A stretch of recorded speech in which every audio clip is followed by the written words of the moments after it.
So we came up with 10, everything that rhymed with 10. Yeah. It was like 10% down. It was like $100 a month. The only way to do it is not money. It's support, education, it's mentorship. I fly a jet. I'm a jet pilot. No, get out of here. I fly my own jet. That's how I get back and forth everywhere.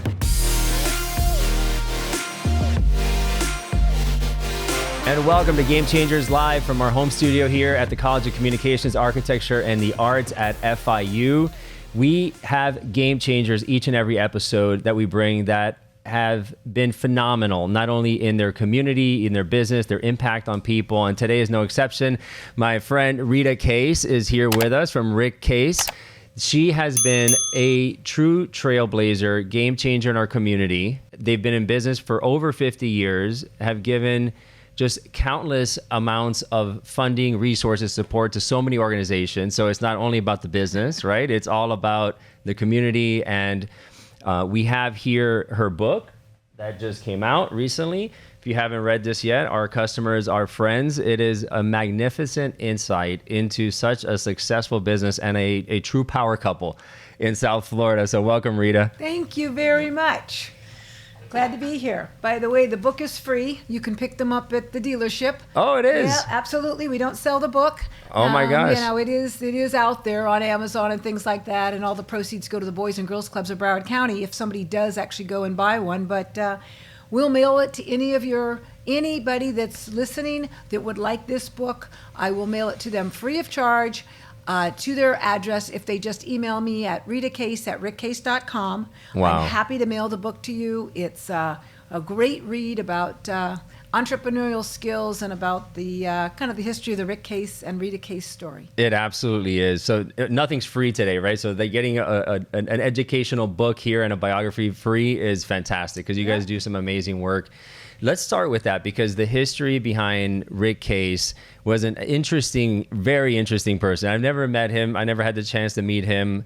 From those who have met him, rave about him and his go-getting attitude. You know, he started off as a young kid in high school. I think his first car that he kind of bought, fixed up and sold for $400 was an old Ford. And then all of a sudden it clicked. He fell in love with the industry, with the buying and selling of cars, right? Right. And it quickly ramped up after that. So tell us a little bit about the history there. Well, you know, he had a paper route like all the kids did when they were in elementary school and high school in Akron, Ohio. And then he got more kids to, work for him. So his paper route expanded. When he got into high school, he got this car. Dad got him this car. He put it on the front lawn of his parents' house with a for sale sign because all those kids in high school, love cars. Yeah, of course. And he made more money selling that car on the front lawn of his parents than he did the whole year on his paper route entrepreneurial business. So he said, oh boy, this is the business I need to be in. So throughout high school, he sold these cars on his parents' front yard, but he basically started a used car lot on his parents' front lawn. And then when he graduated from high school, or even a little bit before that, he rented a very small building. It was about a 16 by 16 foot called Moxie Motors, called Moxie right? Motors after Mad Magazine. Exactly. Yeah. So he was the full deal. He bought the cars, fixed the cars, titled the cars, sold the cars, and he started the business that way, and then he ended up opening up a used car lot. And in '65, he got Toyota, so that was his first new car franchise. And he got the Honda motorcycle because he thought, Honda's going to come out with a car. I better get this motorcycle going with Honda. So he started selling the Honda motorcycles. He sold color TVs, anything that he could find that he could sell in volume, mopeds, bicycles, anything. He was just a salesman at heart. And he was a entrepreneur genius when it came to marketing. Some of the things that he did, it's really an amazing story. And if your viewers have an opportunity to go on to ritcase.com, which is our main website, there's a ribbon at the top, and it says Rick's Dash, which is the day you're born, the day you pass away, there's a dash in between there. So we call it Rick's Dash. And we made a very short movie about Rick's history. And it talks a lot about some of his ingenious. Like, he was the first person to invent weekly payments, because people, when they were going from a black and white TV to a color TV in 63, Right. 65, It was all the rave. they all thought, there's no way I can afford a color TV. There's no way. So he had a large color TV store, thinking, I got to take advantage of this black and white to color. Yeah. And he advertised, I think it was $3.47 a week. Wow. So he got people to think, I can afford can a do color this. TV for $4 a week. And he Yeah. did the same thing with mopeds. We were selling mopeds for, $8 a week. So Oh my he did gosh. weekly payments. And it was Nobody thought of interesting that. because in the book, he talks about he was in the motorcycle business, but then he said, okay, let's get into mopeds. That's something more accessible to the younger crowd and younger generation. I think it was under 50 cc's, that they didn't need a license didn't for need a it. license. And then he said, well, let's get even younger. Let's start selling bikes, and then, and snowmobiles, and, everything, Yeah. right? That he can get his hand Anything on. he could get his hand on that he thought he could sell in volume. And when, the law was that you didn't have Wow. to have a license for the mopeds, he bought out all the mopeds from AMF, if anybody knows what that is. But anyway, it's a brand that years ago had mopeds and had other exercise equipment. They were pretty much the first ones that invented a bicycle that, your exercise bicycle. Right. So anyway, we bought them out. I mean, we bought out like 10,000 mopeds across the whole United States. And we brought them in, and everybody, for $4 a week, a kid could have a moped. That's they were incredible. only $189 to buy completely. Wow. So every kid was coming in. I can still remember pouring out their piggy Their bank, piggy going, bank Mom and for- Dad, here, I can afford it. That's incredible. Yeah. Obviously he kept growing and acquiring. He even got a Lamborghini dealership He got that early way back on, in the right? 70s, yeah, in the So 70s. because Fiat was here as well, and then Honda, and as a very young man, he started acquiring a number. Started opening up a number of dealerships across Ohio, right? Well, what happened Initially. was we met in 1977. Okay. I was a Honda motorcycle car dealer. He was a Honda motorcycle car dealer. We met at a meeting, a car convention. He was single, I was single. Match Everybody made in was heaven. married. Yeah. So we were both, on fire. He wanted to be the largest volume, and I wanted to prove that a woman could be a very successful car dealer. So I was going to these meetings to educate myself, and he was going to meetings to meet people how to sell, cars and how to sell Hondas, because they were really just getting started in 1977. And we ended up getting married in 1980, and that's when we started to expand into the other brands. We both wanted to expand. I wanted to expand to prove my abilities, and he wanted to expand to be the largest in the country. So the way to Wow. grow is to take on brands that hadn't sold before. So we pretty much have introduced every brand to the United States since 1980. We were the first two Isuzu stores to open in Cleveland. One was in a 7-Eleven and one was in a Radio No Shack that way. closed. Because back then they didn't have all the same rules that they have today. You couldn't Sure, do that sure. today. You can just sell it anywhere. You sell it anywhere. So we got those. We got Isuzu. We got the first Mitsubishi. We were the first Acura dealer in the country to open. The first Hyundai dealer in the country to open. Wow. We did everything. We got Daewoo. We had some winners and Mazda. losers. Okay. Right. Yeah, of course. We Nobody were the bats first 1,000. Kia dealer. We got Smart Car when it came out. We reintroduced Fiat because it was in the country in the 70s, and then it left, and it came back in 2000. I think it was about 2010. We opened up a Fiat store in Broward County in Fort Lauderdale.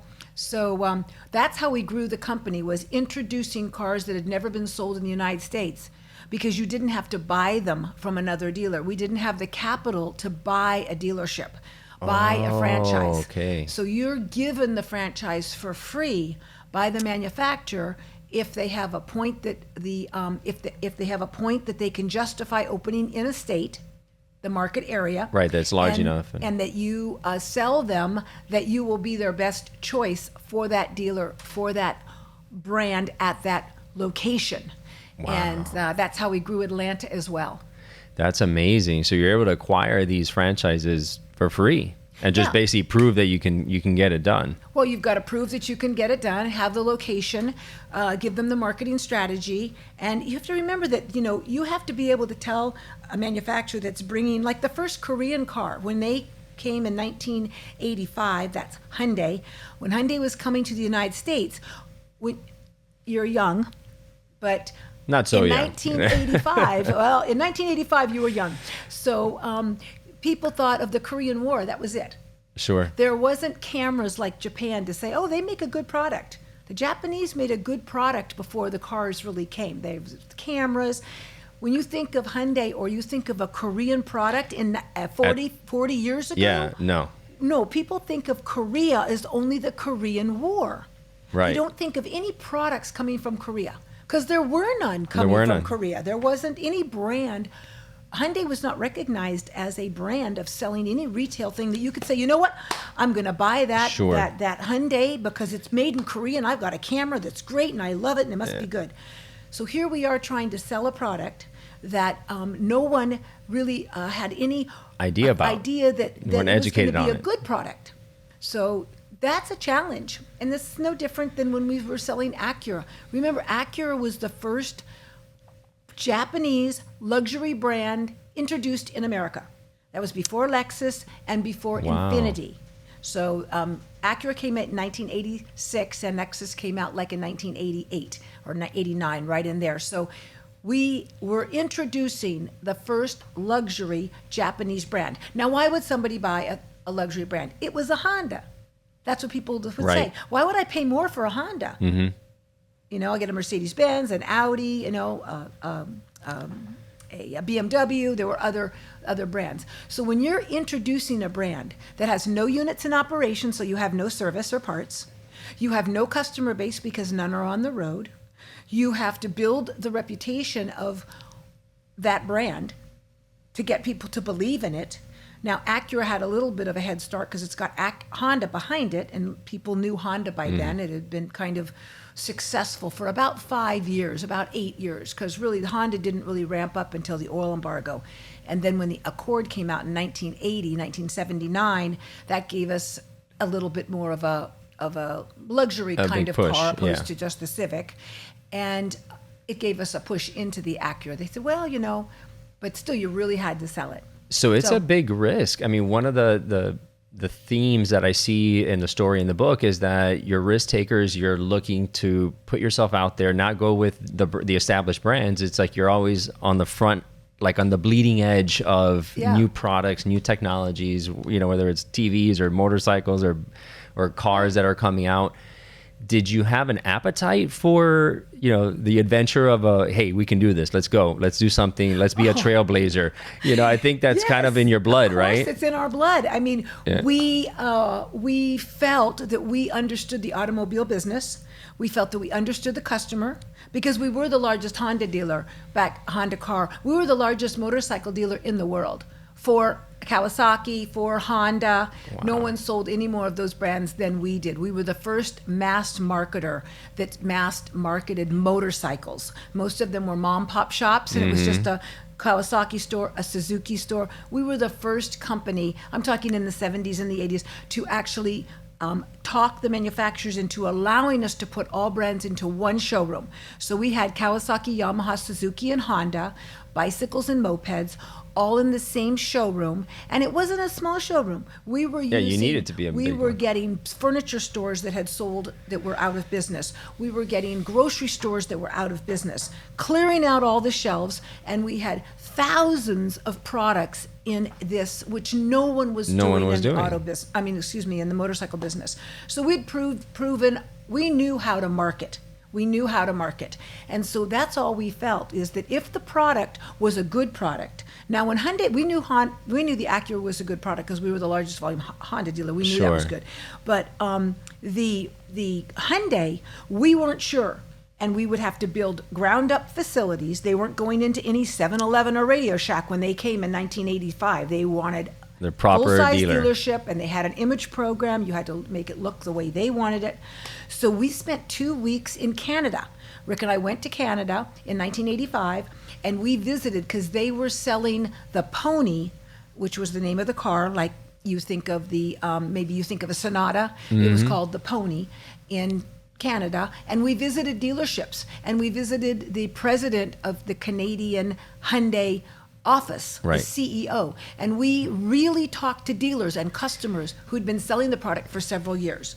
And we were convinced that the product was good, the company was good, the warranty was good, and that we felt we could introduce it into the United States as the least priced new car in America. It was only $4,795. Oh my goodness. In 1986 when we introduced it. It's in the book. $4,700? If you get the book, everyone, the actual ads are in the book. That's incredible. So we built the stores. We opened the first Hyundai store in the United States in Fort Lauderdale and in Atlanta the same day, which was February 18th, 1986.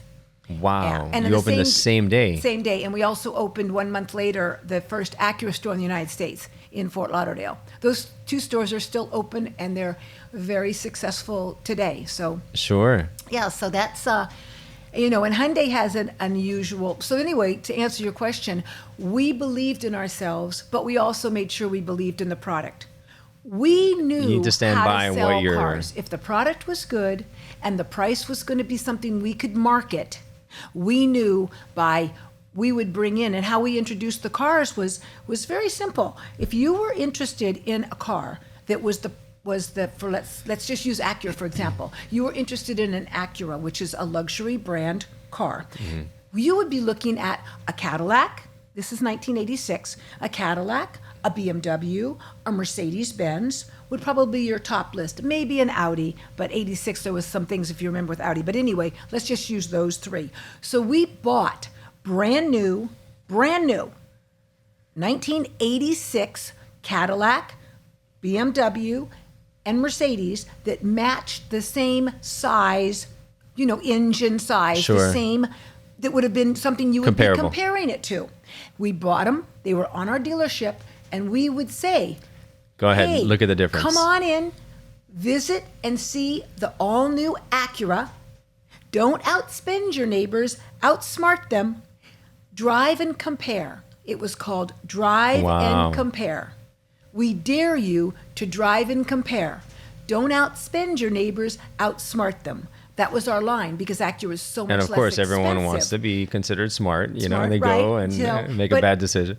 Exactly. But they wanted to have a Mercedes-Benz logo sure. in their driveway, not an Acura logo. Right. So we hit home that, hey, you're smarter than your neighbor if you have an Acura in your driveway. Yeah. So that was the way to kind of get the hook, the psychological hook. Psychological right? hook. Yeah. And we did the same thing with Hyundai. We bought, a Ford Focus. We bought the Corolla. We bought the Nissan.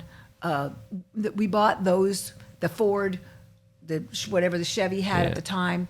Trying to remember. Yeah, and that Pinto, would seem absurd to other dealers to have your competitor there, right there in your showroom. Right, because they didn't have confidence that they could compete. Wow. And we did. So they were all brand new, lined up. There's ads in the book that, there's pictures of the ads. And people would come in, they would drive them. And so let's say the Honda Civic was, $10,000, and this was $4,795. Yeah, I mean, come on. That's hard to compare. And one of the things that you guys did that was revolutionary was the 100,000-mile, 10-year warranty, right. Which I remember when that came out, I said, they need to be nuts because, something's, going to happen in that time period, guaranteed, and they're going to lose a bunch of money. How did they do that? But that was something. What happened was Hyundai was going downhill. They sold. They were the largest, and still today hold the record for the fastest growing car, from 0 to 300,000 in the shortest period of time, years wise. No one's ever done that. But by 1995, 1995, they were dropping off. They had gone down to like 92,000, 89,000. And what happened was the product wasn't reliable. The engine was having difficulty. It wasn't fuel injected, so you turn on the air conditioning. And all those things were not becoming, the banks were not wanting to really invest in financing them because the price of the used car market was dropping. They felt it was a higher risk. So you can imagine. And plus, Koreans didn't believe in changing a model. They didn't understand yet the American market. Right. Okay, so remember, this was their first introduction to an automobile in the American market. And they didn't understand that the Americans want to see change. They want to see any change. Yeah, bigger wheels, different bumper, different something. Yeah. They were coming out year after year with the exact same updates, car. Yeah. So it was an 86 and it was an 87. So if you bought a 1991 XL, which was the name of the car at the time. That's what they sold, XL, Hyundai XL. It looked exactly like the 86. You're saying, well, why get the new one? I can just get the 86 auction for couldn't cheaper. tell the difference. The banks didn't see the value in it. So by 1996, we were headed down. Hyundai was headed down in America. And people that had the franchise, who had built these beautiful dealerships, were converting those dealerships into other brands. They were acquiring a Toyota franchise, or they were acquiring a Nissan franchise, or some other franchise, Ford even, and remodeling the fascia and making it that beautiful, beautiful Hyundai store into something else. And the franchises was being acquired by the, the gas station, the 7-Eleven, the Radio Shack. Yeah. And so, to make a long story short, trying to anyway, we had 6 of those Hyundai stores. We were in Atlanta, Ohio, and in Fort Lauderdale. So we said, what we need to, or I think maybe it was 4. Maybe it was 4 or 5. Anyway, we had too many to be risking the franchise. It was the majority of the franchises we owned at the time were Hyundai. We still had the Honda stores in Ohio, and we had the Hyundai stores, and we had the Acura store. And so, and we'd gotten some stores in Atlanta. But anyway, we had to come up with something. So it was their 10-year anniversary, 86 to 96. So we came up with the 10 plan to save the company. We typed it all up. It's in the book, the actual typed version from a typewriter, because there wasn't all the technology then. Right. And we went out to California and we said, if you don't do this 10-10 plan, you have 3 choices. You either change the name of your company because nobody wants to be seen driving a Hyundai. You leave the country and you say, hey, we gave it a try. America's just not for the Korean mentality, the Korean brand. Or you do my 10-10, and it's going to launch the brand again. So we came up with 10, everything that rhymed with 10. Yeah. It was like 10% down. It was like $100 a month. It was like a 10-minute approval, 10, 10, 10. We had this whole psychology. And they said a 10-year, 100,000-mile warranty. So that was in our plan. And we said, if you don't put a warranty, like something that's a just shocker. Rock solid. Right. Yeah. Because everybody was 24 then. 24 miles, 24,000 miles. That was common throughout any brand, whether it was domestic or it was import. And they said, oh my God, 10 years, 100,000 miles. We can't put our arm around that math. How much is that going to cost us? How do we account for the risk? And we said to them, right, how much is it going to, that's what they said. And we said, you don't have a choice. These are your 3 choices. If you don't do something to put your car back on the shopping list, you might as well just leave the country because it's going to be a slow death. And they said no. They wouldn't do it. They couldn't see the math. Wow. So we came back and we did it. We did it here in South Florida. We went to the Potamkin Auto Group. We went to the King Auto Group, which are great companies here in South Florida. And who also had Hyundai and were original dealers with us back in 1986. They opened stores in the year of 1986. And we gathered them. We gathered these 3 other dealers, and we said, also Brayman. So there was Brayman, Potamkin, King, and Rita Case. We got together, and Rick said, listen, let's buy an insurance policy. Let's go out, buy an insurance policy, like an extended service policy. Everybody's familiar with that terminology.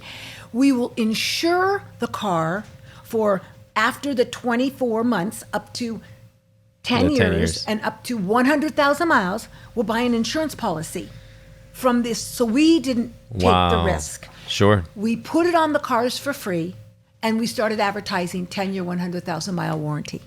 And we went from selling, we all used to sell 200 a month. When we went down to selling 20 a month, literally, I'm not joking. Wow. We were literally out of business, all of us, 20, 30 cars. Yeah, you got to do something drastic to shake it up. And we got back up to 150 to 200 cars. We were the only ones in the country, the only Hyundai stores in the country that started volume.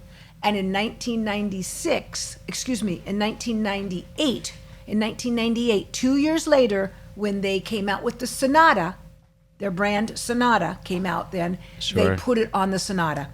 and the rest is history. Wow. They kept it on, and then when they bought out Kia, they put it on Kia. That's so incredible. what did Rita Case do? Rita Case Automotive Spearheaded. doubled the factory warranty. So Yeah. now we give 20 years, 200,000 mile warranty, and we've been doing that since, for over 25 years. 20 years. Over 20 years. So if you buy a Hyundai from us, we double the factory warranty on every brand we sell. Because like if you buy a Honda, we double it to 100,000 miles, even though their warranty is only 50. Wow. Yeah, we double every factory warranty on all the brands we sell. That's incredible. Except a Maserati. That's and incredible. Alfa Romeo. Right. Yeah. There is a little bit more. They're a little bit different. They're low volume, but right. So yeah, we pretty much saved That's Hyundai. incredible. Yeah, what and an incredible story. We got a big letter. We got a nice handwritten letter from the chairman, signed by the chairman, thanking us for the 10-year, 100,000 mile warranty idea. It was a thanking major us risk. for actually taking the risk and doing it ourselves and proving that it was going to make a difference. Yeah. And really, truly, the rest is history. Hyundai is now like the second largest volume brand in the world. Wow. They're right up there with Toyota. Yeah, and you guys are some of the highest volume dealers in the country. Oh, we've in all always these, been. right? And In all of our Volkswagen and markets. Honda and everything. Right, we're the largest volume Honda dealer in the United States. Even though our market isn't that large, Miami-Dade County has 3 million people, and Broward has 2 million. So we're outselling any other Honda dealer in the United States as the number one volume Honda, and we're the number one volume Volkswagen dealer in the United States as well. And number one has always been like a pin that Rick wore, right? That you guys wear, and that's very much a kind of like a mantra, right? It is. I always say to all my associates when they say, "Let's get more dealerships," I said, "Why? There's only one number one." Yeah.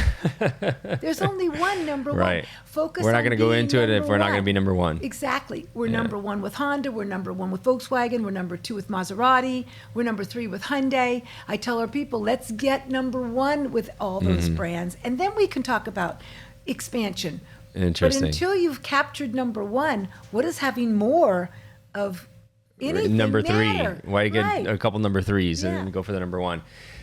In today's dynamic business landscape, what got you here won't necessarily get you there. That's where we come in. Gamechangers Consulting is a consulting firm specializing in strategic planning, leadership development, and employee engagement. We don't just embrace change, we ignite it. From governmental and non-profit organizations to global enterprises, we've been the trusted advisors that organizations turn to when they are ready to make a real impact. If you're serious about growth, visit beagamenchanger.com and let's lead the future together.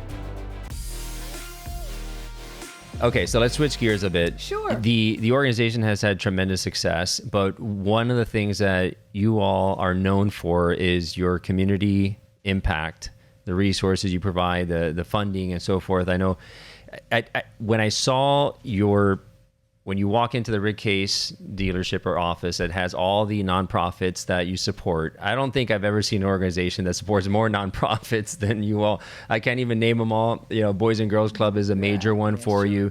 Tell us a little bit about that and why is that so important to you?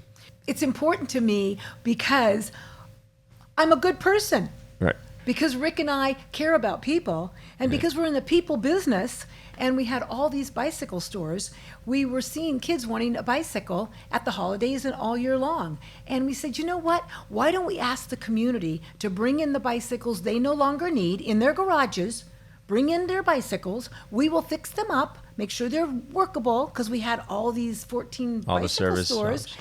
and we will get them to children that need them. The children that need them, because their parents could not get them a bicycle. That wasn't their priority. And that's how we got introduced to the Boys and Girls Clubs. They had the children that needed the bicycles. And so Cleveland and Akron, we were giving the bicycles to the Boys and Girls Clubs, who then were distributing them out to the families that needed them. That was our first philanthropic feeling. It was so easy, and we got lots of publicity for it, even though that wasn't what we were looking for. Right. And so that's how we started the Rita Case Bikes for Kids, which we still do today. We've given well over 100,000 bicycles. These aren't new Wow. bicycles. Oh, These so are you're just still doing bicycles. that today. Oh, every year. Every year. It starts October 1st and it ends 3 days before Christmas. People bring their bicycles to all of our car dealerships. We no longer have the bicycle stores. But and they bring them into our car stores. We get them to the Boys and Girls Club. But now we have so many organizations. After doing it for so many years, Yeah. we get letters every year from churches, synagogues, Broward Public School System. They know they have their HEART program, which is the Homeless Educational Resource Assistance Team that knows where kids that are homeless need bicycles. So we don't just give them to the Boys and Girls Club anymore. We're giving them out to all over the communities in Atlanta, down here. Yeah. No, and a number of other organizations. course. I mean, and it's millions and millions of dollars that you've Right. given, so generously. And the thing with philanthropy, over the years that I've learned, it's not always giving money. It's giving your attention, giving your time, giving your empathy, right? Kind of even listening to someone who needs help. That's a form of charity, Yeah. right? Of philanthropy. But as long as you have that sense of, hey, I want to help someone today, and if you can do it through the business, even better, right? Because Well, we've always focused on education. So as we got a little bit more mature in our philanthropy, starting with this bicycle program, then getting to know the Boys and Girls Clubs down here in Broward County, and starting to build Boys and Girls Clubs and getting more involved, we realized that the number one thing that we felt we could really, really embrace that was going to make a difference in a hand up was education. So we have put our energy in the last 40 years into Broward County and into other markets and nationally as well to anything that we feel is really going to make a difference in a child or an adult's education. Because education is the greatest gift you can give someone Absolutely. at any age. Once you give it to them, it's never can be taken away, and it's the first door to open for opportunity. So that's why the Boys and Girls Club, getting to the next grade on time, is truly one of my missions. The shoe program that I do, that you might have been hearing about the last 4 years, I've done a new project with shoes. Kids that have branded shoes, Nike, Reebok, Adidas, Champion, they walk with a pride into school. They want to go to school. Sure. They want to participate in it's a athletic big deal. They don't feel like activities. they're the Right. odd person out. And they just, it's just a sense of self-esteem and confidence. They want to go to school. We give shoes to all those children that have been identified that need these shoes twice a year, once in August for the school year and once in May for the summer. So, and I do that not just for shoes. I do it because it's going to boost builds their their ability self-esteem. for education. Sure. They're going to go to school. Same thing with Habitat for Humanity. Yeah, that's where we met. Yeah, we just finished that project, 76 homes, the largest habitat community that's been built in South Florida, and it's a model for how you can actually build a community. We did the habitat because it's proven that the kids feel safer at home, they do better in school, they build neighbors, they build real neighbors instead of jumping from apartment to apartment. They just do better in school. Sure. And that's my goal. My goal is education, to give them an opportunity to maybe move out of a zip code that has traditionally been their generational situation. Sure. And they'd be the first generation to get a college education or to get a well-paying job so that they can then build and move out of certain zip codes and their next generation and their next generation. That's the whole idea. Yeah. Truly, I know it might sound stereotypical, but really these zip codes Yeah. are almost like prison Your walls. environment, They it shapes can't you get tremendously. out, and we need to pluck them out.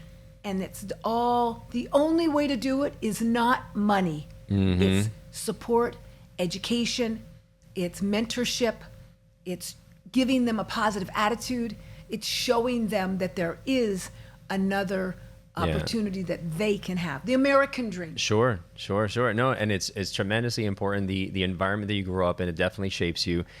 You were telling me that your family is the first Honda dealership in the country. That is incredible, Yes. right? So you've grown up with selling and cars in your blood, in your day-to-day.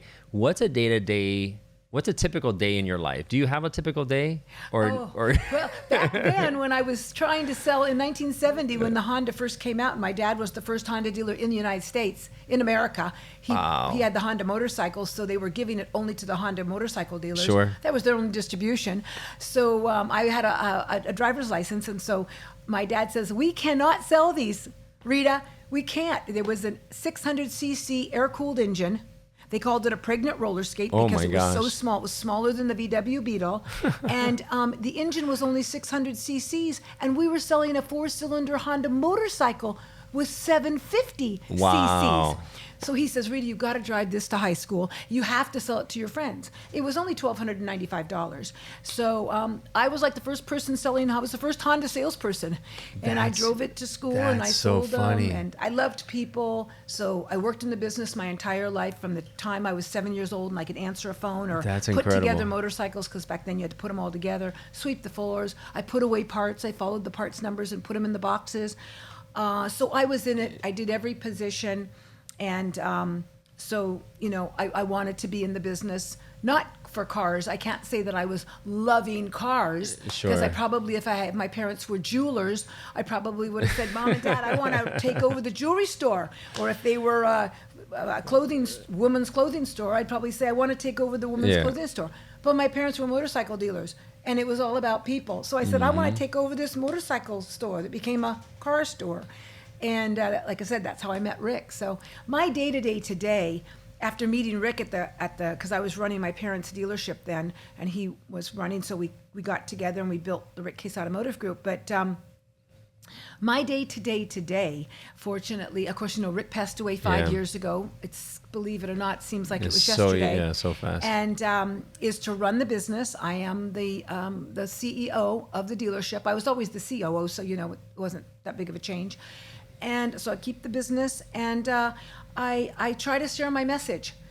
You know, right now the rewards for me is being number one, and that takes of course it takes a lot of focus. It takes a lot of positive energy, positive leadership, can-do attitude.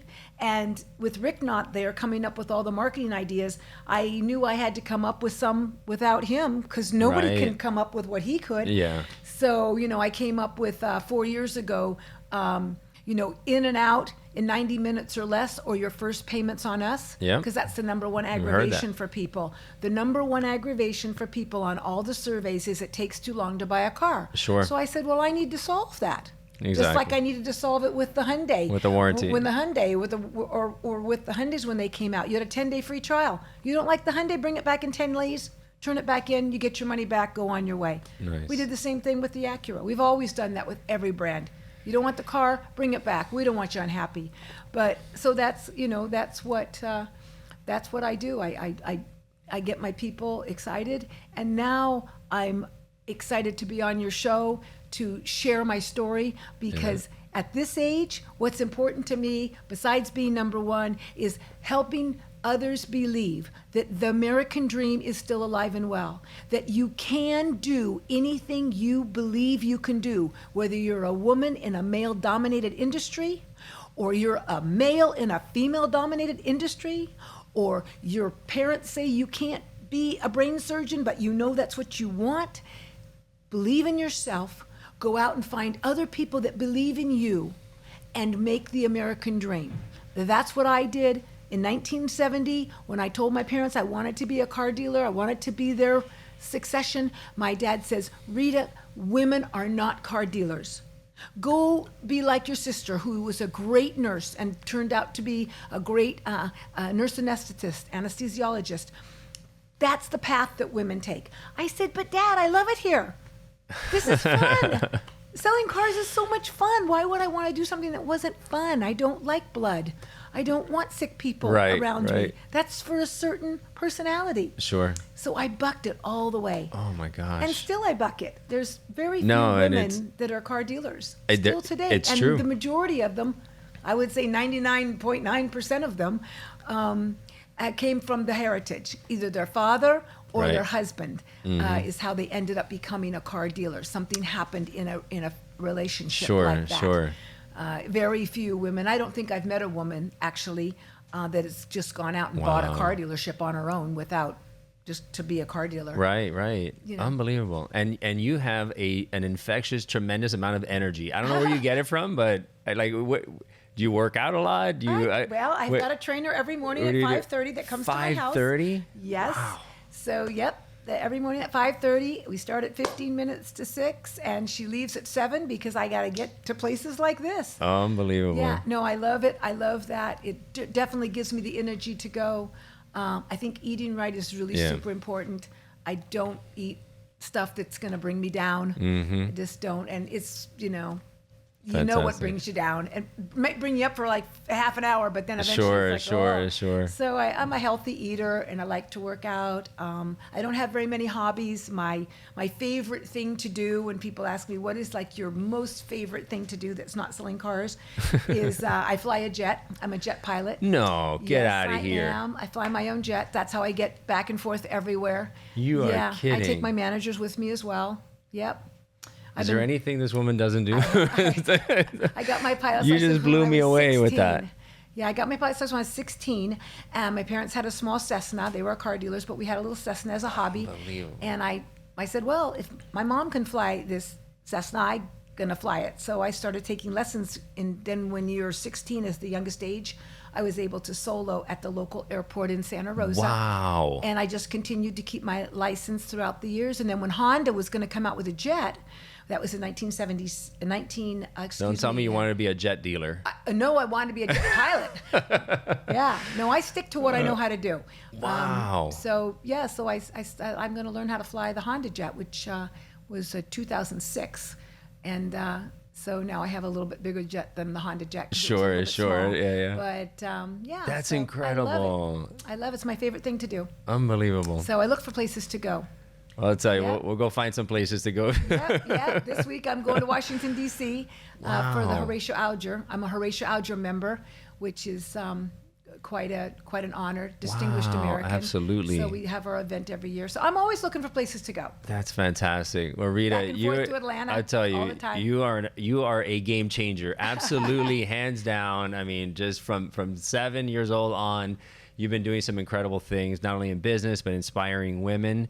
You know, we're just at the end of Women's History Month. That's why we wanted to have you here. So Thank you. Congratulations. You're a true trailblazer and inspiration, and you're making a huge impact, not only on those friends that you make through your sales and through all your history in the business, but especially in the community and the kids that you serve. So Thank you for everything that you do. You're welcome. It's a very rewarding life. I couldn't be happier. And anytime I can share, please, like I said, I'm challenging all your viewers. If you email me at Rita Case at rickcase.com, I promise you I will send this book to you free of charge, and you will just have a blast learning our story, as well as it's a book on entrepreneurship. And the chapters are great. It's, our customers, our friends. It's all about relationships. Doesn't matter what you're doing in life. If you build a relationship, it's going to be the path. That's going to be the path to your net worth. I always tell 100%. people. Your network is your net worth. Your network is your net worth. Awesome. And it's going to be a great book. I know you'll enjoy it. Well, thank you so much, Rita. For everyone watching, make sure you like, subscribe, and share this one, especially this one, with your friends and your colleagues and your family, because you could be the game changer in their lives.